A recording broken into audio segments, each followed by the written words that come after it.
Why speed is the new superpower in tech. The game has changed. Earlier, being good was enough. Now, being fast matters just as much.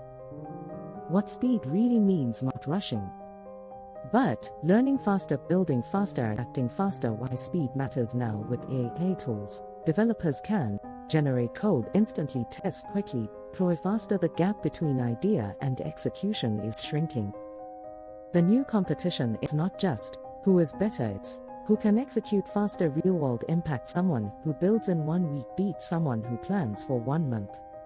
What enables speed? AI tools, automation, clear thinking. Some fundamentals that risk speed without understanding leads to poor quality. What smart people do? They balance speed plus quality, fast execution with clear thinking. The shift from perfection to iteration: build, improve, repeat. The result: more projects, more learning, more opportunities. The final take: in 2026, it's not just about being skilled. It's about how fast you can turn ideas into reality. Rocket emoji.